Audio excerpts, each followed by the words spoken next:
Halo semuanya.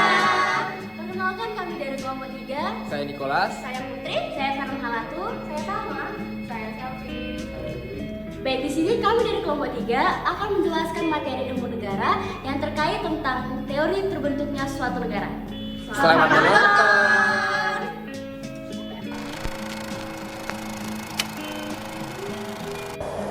Halo semuanya, jadi di sini saya akan menjelaskan tentang ruang lingkup negara.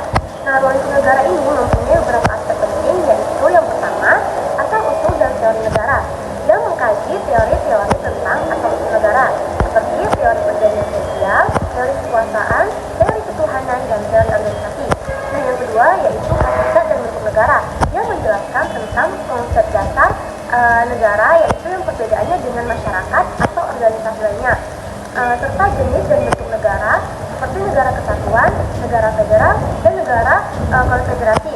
Dan yang ketiga yaitu sistem pemerintahan, yang membahas berbagai bentuk sistem pemerintahan termasuk monarki, republik, demokrasi, dan otoritarisme, serta bagaimana pemerintahan terbentuk. Dan yang keempat yaitu tujuan dan fungsi negara, yang menguraikan beberapa fungsi dan tujuan negara, misalnya dalam hal keadilan, kesejahteraan, dan menjaga ketertiban, serta peran negara dalam mengatur masyarakat.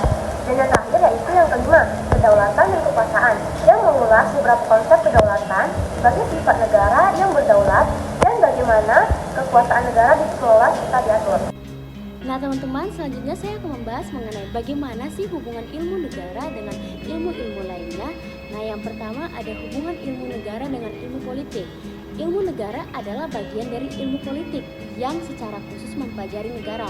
Ilmu politik lebih luas, mencakup kajian tentang kekuasaan, pemerintahan, partai politik, dan kebijakan publik. Sementara ilmu negara hanya fokus pada negara sebagai konsep dasar dan konstitusi. Contohnya, ilmu negara mempelajari bentuk-bentuk negara seperti monarki dan republik, sedangkan ilmu politik mempelajari cara pengelolaan kekuasaan di dalamnya. Yang kedua ada hubungannya dengan ilmu hukum, di mana ilmu negara membahas dasar-dasar pembentukan hukum dan sistem negara, sedangkan ilmu hukum mempelajari aturan-aturan yang berlaku dalam suatu negara. Contohnya, ilmu negara membahas teori kedaulatan dan pembagian kekuasaan, sementara ilmu hukum mempelajari hukum konstitusi dan hukum pidana di negara tertentu.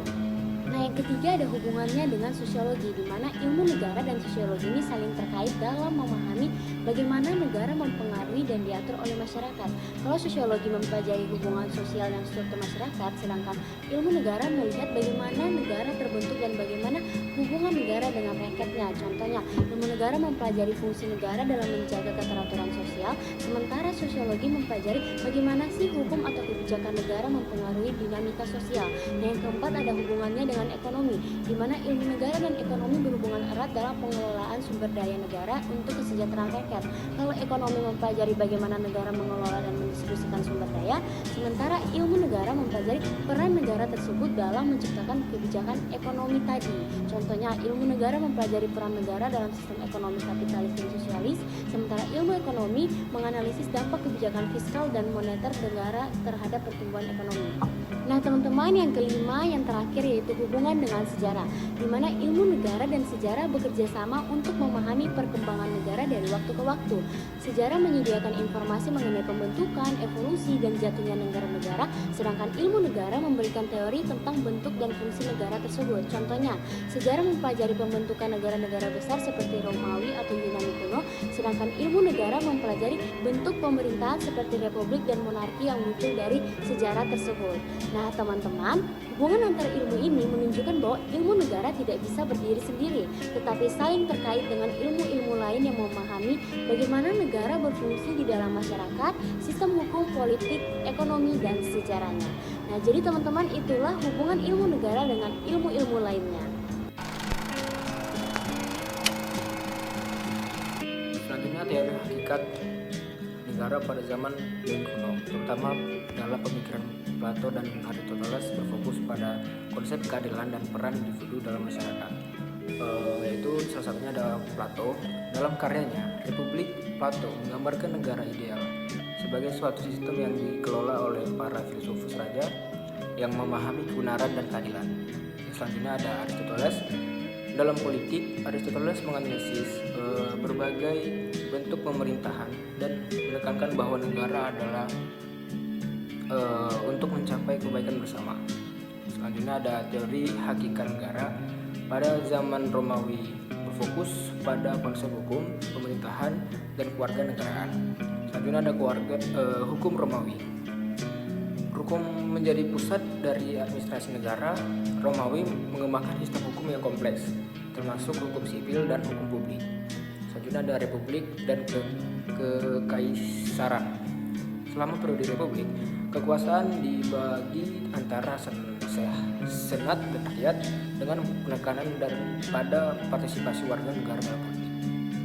Selanjutnya ada teori hakikat negara pada zaman abad pertengahan. Dominasi oleh konsep menarik dan teokrasi, yaitu monarki salah satunya. Kekuasaan monarki diakui sebagai berasal dari Tuhan yang dikenal sebagai hak ilahi, yaitu divine right of kings. Selanjutnya ada teokrasi. Gereja Katolik memiliki pengaruh besar, di mana pemimpin gereja terutama Paus memiliki kekuasaan spiritual dan politik.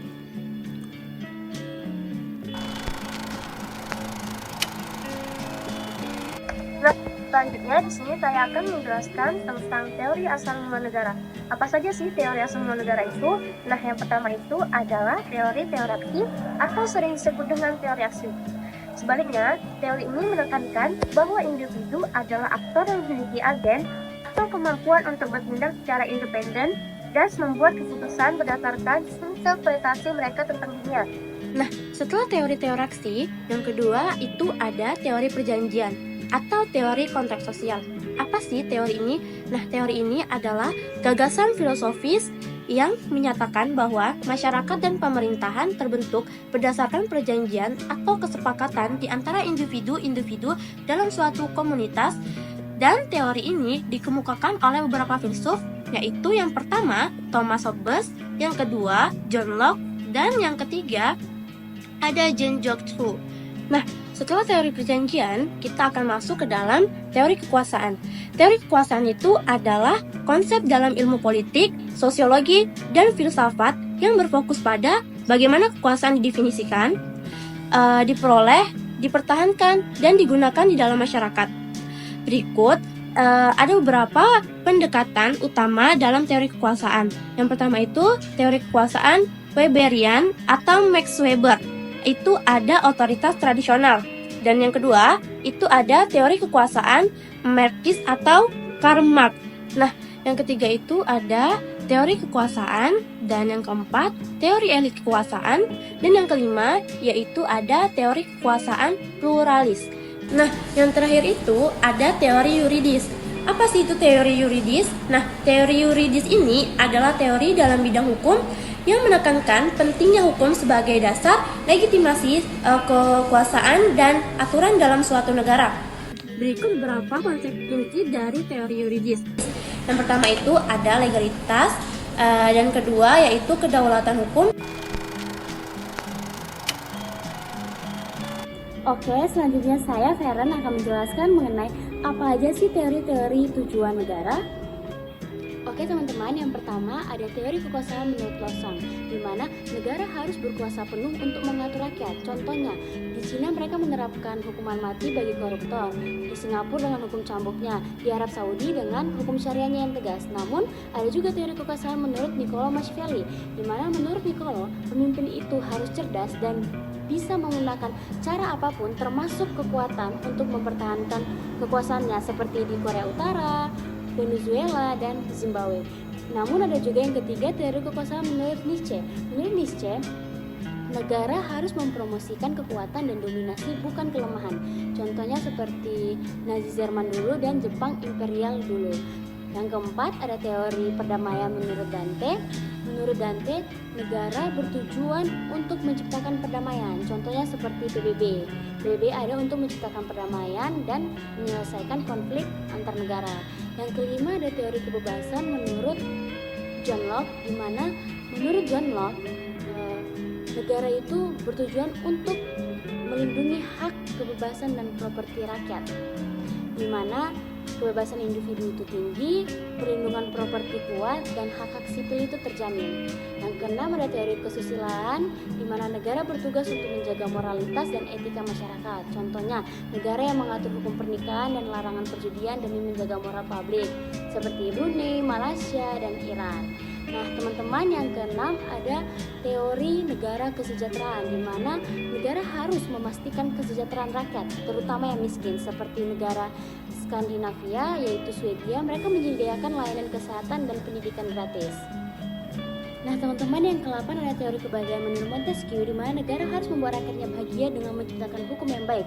Contohnya seperti Amerika Serikat, Prancis, Jerman, di mana ada pemisahan kekuasaan jelas, checks and balance, dan demokrasinya kuat. Yang ke-9 ada teori keadilan, di mana negara harus memastikan keadilan untuk semua warga. Sistem hukumnya independen, kesetaraan di mata hukum, dan anti diskriminasi. Yang ke-10 ada teori integralistik menurut Supomo, di mana negara menyatukan semua elemen masyarakat menjadi satu kesatuan, seperti Indonesia yaitu Pancasila, di mana mengajarkan kebersamaan dan persatuan, musyawarah mufakat, gotong royong, kekeluargaan, dan sebagainya. Yang ke-11 ada teori fasis, di mana negara mengontrol penuh segala aspek kehidupan rakyat seiring dengan kekerasan, di mana negara Italia di era Mussolini dan Spanyol di era Franco, satu partai dominan, militeristik, nasionalisme yang ekstrim. Teori diktator menurut Hegel, pemimpin tunggal dengan kekuasaan penuh memutuskan segala hal demi negara. Contohnya negara diktator seperti Korea Utara, di mana pemimpin memiliki kekuasaan absolut. Dan yang terakhir teori etat universe, negara adalah tujuan akhir di mana segala sesuatu dikendalikan oleh negara. Contohnya pemerintahan totaliter seperti Uni Soviet yang mengatur segala aspek kehidupan rakyat, ekonominya terpusat, pendidikan diatur negara, dan medianya dikontrol. Nah, teman-teman, itulah teori tujuan negara. Selanjutnya kita bahas mengenai teori fungsi negara. Oke, teman-teman, selanjutnya ada beberapa teori mengenai fungsi negara. Yang pertama itu ada teori kekuasaan menurut John Locke, di mana fungsi utama negara adalah melindungi hak-hak individu seperti kebebasan, keamanan, dan kepemilikan. Negara tidak boleh terlalu banyak campur tangan dalam kehidupan warganya. Yang kedua ada kesejahteraan menurut welfare state, di mana negara bertanggung jawab untuk menjamin kesejahteraan masyarakat, termasuk menyediakan layanan kesehatan, pendidikan, dan jaminan sosial. Contohnya seperti negara-negara di Eropa yang menyediakan tunjangan bagi warga miskin. Yang ketiga ada teori sosialisme, negara harus mengontrol ekonomi untuk mendistribusikan kekayaan secara adil, menghilangkan kesenjangan sosial, dan memastikan kesejahteraan semua rakyat. Yang keempat ada teori komunisme menurut Karl Marx, di mana negara berfungsi sebagai alat untuk mencapai masyarakat tanpa kelas. Di tahap akhir negara dihapus dan masyarakat hidup tanpa hierarki atau kepemilikan pribadi. Dan yang kelima ada teori anarkisme, di mana fungsi negara dianggap tidak perlu karena masyarakat bisa mengatur dirinya sendiri tanpa otoritas pusat atau pemerintah. Dan yang terakhir ada teori fasisme, di mana negara harus memiliki kontrol penuh atas semua aspek kehidupan, termasuk ekonomi, politik, dan budaya, dengan tujuan mencapai kekuatan nasional dan persatuan. Oke, teman-teman, itulah beberapa teori mengenai fungsi dan tujuan negara.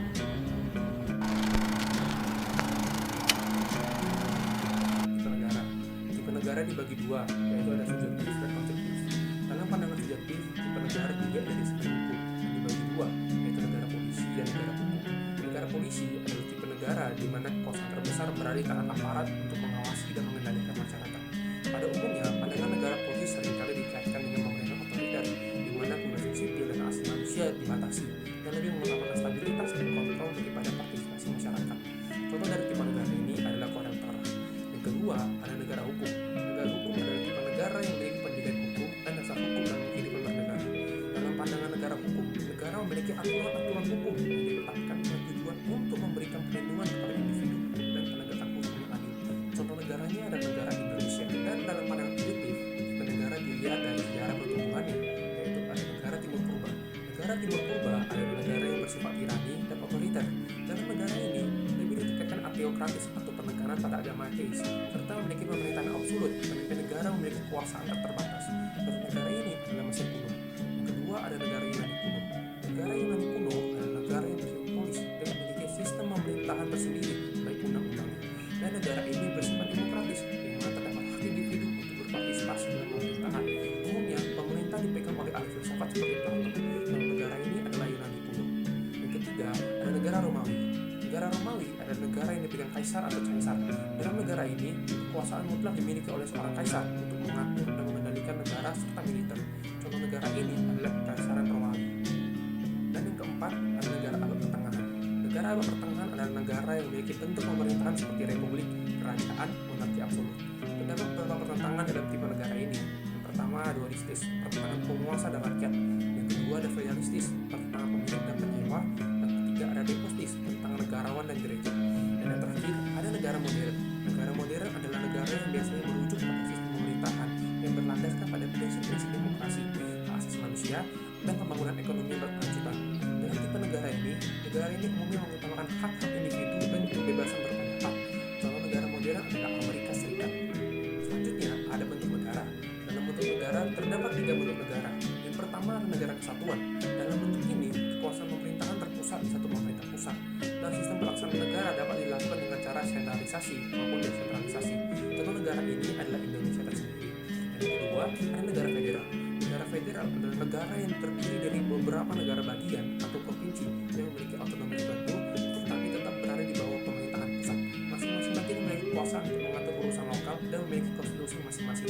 Contohnya adalah Amerika Serikat. Dan yang ketiga, ada negara konfederasi. Dalam bentuk ini, negara konfederasi adalah beberapa negara bersepakat untuk bekerja sama dalam beberapa hal tertentu, tetapi masing-masing tetap merdeka dan memiliki kedaulatan penuh. Contohnya adalah Uni Eropa. Selanjutnya ada bentuk kenegaraan. Pertama ada serikat. Bentuk kenegaraan serikat adalah sistem pemerintahan di mana terdapat beberapa negara bagian atau daerah bergabung menjadi satu negara, tapi masing-masing tetap memiliki otonomi tertentu dan memiliki kedaulatan dalam maupun luar. Contohnya itu adalah Afrika Serikat. Yang kedua ada Uni. Bentuk negara yang memiliki kepala negara yang sama, di mana beberapa wilayah atau negara bergabung di bawah kepemimpinan yang sama. Contohnya adalah Uni Soviet.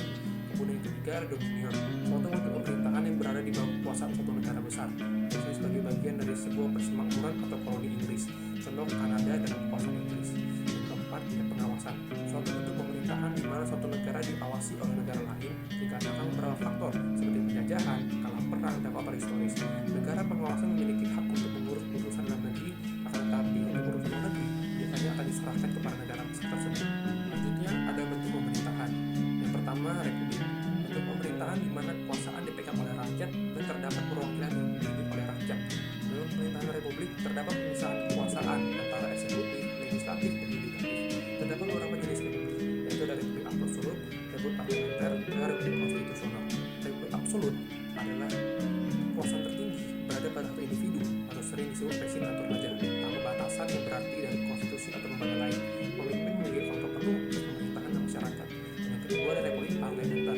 Dalam bentuk ini, kekuasaan eksekutif dipegang oleh perdana menteri yang diangkat oleh parlemen. Parlemen memiliki peran penting dalam membuat undang-undang dan mengawasi pemerintah. Satu negara dengan sistem ini adalah Inggris. Kemudian republik konstitusional, bentuk pemerintahan di mana kekuasaan dibatasi oleh konstitusi. Pemimpin negara seringkali presiden menjalankan kekuasaan eksekutif, tapi harus mematuhi aturan konstitusi. Negara Amerika Serikat adalah salah satu contoh republik konstitusional.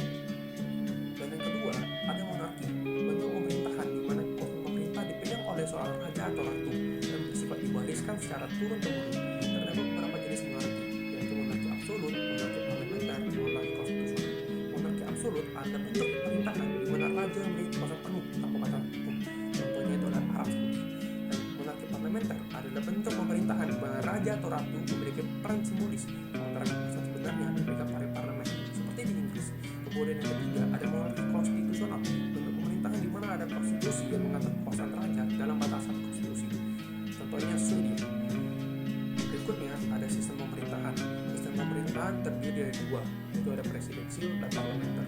Presidensial adalah sistem pemerintahan di mana kepala negara dan kepala pemerintahan adalah presiden. Ciri-ciri presidensial adalah pertama, presiden dipilih langsung oleh rakyat untuk periode tertentu dan memiliki kekuasaan eksekutif. Kedua, kekuasaan eksekutif sejajar dengan legislatif. Contoh dari negara presidensial itu adalah Indonesia. Kemudian kedua ada parlementer, sistem pemerintahan di mana kepala pemerintahan adalah perdana menteri dan kepala negara berupa raja atau ratu. Ciri-ciri parlementer, yang pertama eksekutif berasal dari legislatif dan bertanggung jawab kepada parlemen. Yang kedua, eksekutif lebih tinggi daripada legislatif. Contoh dari negara ini adalah Inggris. Terdapat perbedaan sistem pemerintahan parlementer dan sistem pemerintahan presidensial. Yang pertama, sistem pemerintahan parlementer, raja atau ratu sebagai kepala negara dan perdana menteri sebagai kepala pemerintahan. Dan untuk presidensial, presiden sebagai kepala negara sekaligus kepala pemerintahan. Dan yang kedua, legislatif memiliki kedudukan yang lebih tinggi daripada eksekutif. Parlementer, sedangkan pada presidensial, legislatif dan eksekutif memiliki kedudukan yang sejajar. Dan yang ketiga, legislatif dapat dikeluarkan oleh eksekutif dan begitu pun sebaliknya. Sedangkan pada presidensial, eksekutif dan legislatif tidak dapat saling mengeluarkan. Dan yang keempat, menteri-menteri negara diangkat dengan suara terbanyak di parlemen yang bertanggung jawab kepada parlemen dalam sistem pemerintahan parlementer. Sedangkan pada presidensial, menteri-menteri negara diangkat dan diperhatikan oleh presiden dan tidak bertanggung jawab kepada parlemen. Dan yang terakhir, pada sistem pemerintahan parlementer, legislatif langsung mengawasi eksekutif, sedangkan pada sistem pemerintahan presidensial, eksekutif tidak berada di bawah pengawasan legislatif karena presiden bertanggung jawab langsung pada rakyat.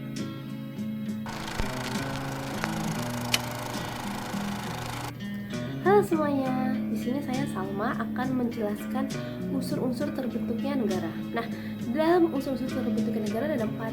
Yang pertama adalah unsur wilayah, yang kedua adalah unsur penduduk, yang ketiga adalah unsur pemerintahan, dan keempat adalah unsur pengakuan. Di dalam unsur-unsur ini memiliki arti yang sangat luas, rinci, mendalam.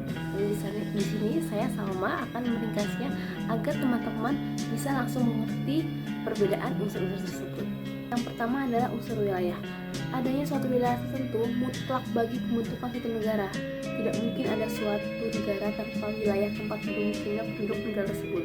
Di samping itu, suatu wilayah tidak perlu luas untuk mendirikan suatu negara. Nah, yang kedua adalah unsur penduduk. Pembentukan suatu negara, suatu pulau atau suatu wilayah tanpa penduduk tidak mungkin menjadi suatu negara. Penduduk merupakan kumpulan individu dengan individu yang terdiri dari 2 kelamin tanpa memandang suku, bahasa, agama, dan kebudayaan yang hidup dalam satu masyarakat yang terikat dalam suatu negara melalui hubungan yuridik dan politik yang diwujudkan dalam bentuk kewarganegaraan. Dalam unsur kependudukan ini harus ada unsur kediaman yang tetap.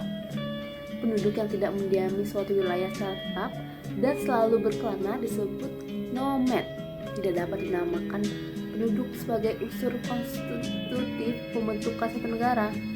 Sebagaimana telah disinggung di atas, yang mengikat seorang dengan negaranya ialah kewarganegaraan yang ditetapkan oleh masing-masing hukum nasional. Nah, yang ketiga adalah pusat pemerintahan. Hukum internasional menghendaki adanya suatu pemerintah yang stabil dan efektif untuk memudahkan hubungannya dengan negara bersangkutan. Hukum internasional akan mengalami kesulitan bila dalam suatu negara terjadi perang saudara atau terdapat pemerintahan tandingan yang menyebabkan timbulnya masalah rumit antara lain mengenai pengakuan. Nah, yang terakhir nih adalah unsur pengakuan. Adanya pengakuan dari negara lain mengandung nilai hukum yang melandasi eksistensi suatu negara, baik secara de facto atau kenyataannya, dan 2, secara de jure yang berdasarkan hukum.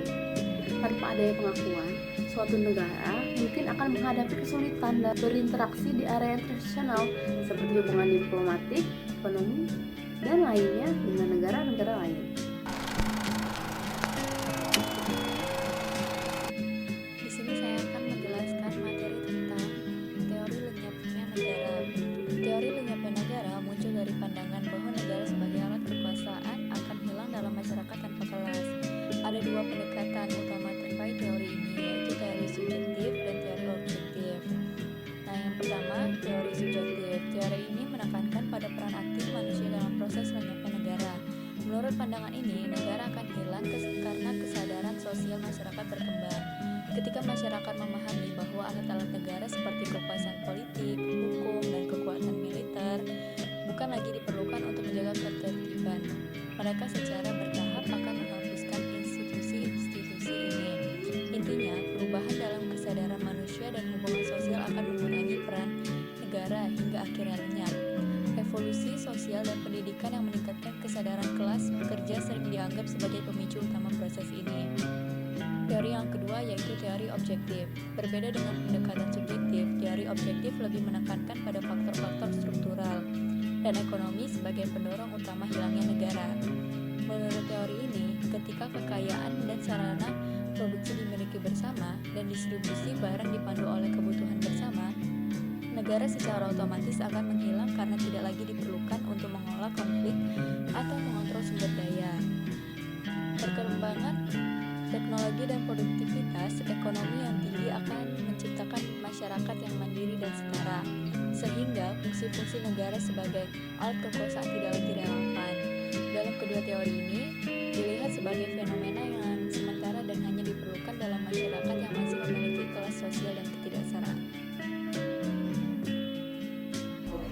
Terima kasih sudah menonton.